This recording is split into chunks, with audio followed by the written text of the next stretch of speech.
Okey, menjawab 2-3 soalan ni, ada soalan yang bertanya dengan Abang Syaril, apa Kudani Jewels ni buat? Kudani Jewels ni adalah merupakan pembeli emas dan juga surat pajak nombor 1 di Malaysia. Harga tinggi, urusannya telus dan sah di sisi undang-undang. Ini belakang ni kan, Kudani Jewels di Seri Manjung ni, ini adalah cawangan, salah satu cawangan Kudani Jewels lah di seluruh Malaysia. Ini adalah cawangan yang ke-30 Kudani Jewels lah.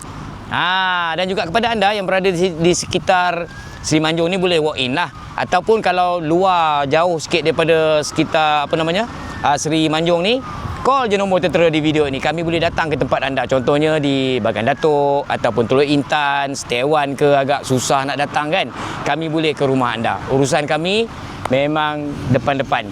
Kami nilaikan emas anda dan kita bayar depan-depan. Tak kira emas anda bentuk apa pun, yang penting kami nilai pada mutu emas. Kalau 999, kami bayar harga 99, walaupun emas tu bengkok, emas renyuk, emas bengkok. Gitulah. Dan juga ni ada juga tanya, kalau kata surat pajak macam mana? Ini pun ramai yang bertanya. Katanya kami beli surat pajak dengan harga tinggi. Ya, betul. Ramai ada masalah untuk renew dan juga untuk tebus, sebab tak ada modal kan. Jumlah pinjaman dah lah berdapat tak banyak mana pun, tapi jumlah yang emas yang akan kena lelong nanti mungkin 5-6 kali ganda daripada jumlah pinjaman. Sayang kalau ianya terlelong begitu. Jadi jual emas tu sebelum tarikh lupus, tarikh nak mati surat tu, jual kepada kami. Kami nilaikan berapa jumlah lebihan sepatutnya anda dapat. Kita jumpa di kedai pajak. Anda bawa surat pajak tu, IC dan juga penama dekat yang dalam surat pajak tu lah. Kami bawa duit, kami bantu anda tebus. Barang keluar, kami beli barang tu depan-depan lah. Kami bayarlah harga lebihan sepatutnya anda dapat.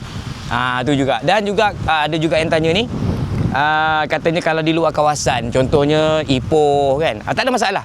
Ipoh pun kami ada runner dah ready dah, anytime.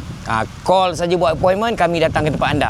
Ataupun belah Bagan Datuk, belah Teluk Intan sana kan, susah nak datang, call je nombor yang tertera di video ini, kami datang. Buat masa ini, ini cawangan kami lah di Seri Manjung Section 3, area Lumut. Kami cover sekali lah sini. Dan kalau kata nak walk in, tak ada masalah, datang saja. Anytime. Okey. Urusannya kalau kata emas fizikal, tak ada masalah. Lepas daripada pukul 6 pun tak ada masalah. Cumanya kedai pajak lah, urusan surat pajak lah. Itu sampai waktu kedai pajak lah. Okey, like, share, follow lah. Kudani Jewels punya social media. Senang nak tukar emas dan juga surat pajak kepada tunai nanti. Okey, jaga diri, variasi peribadi. Assalamualaikum.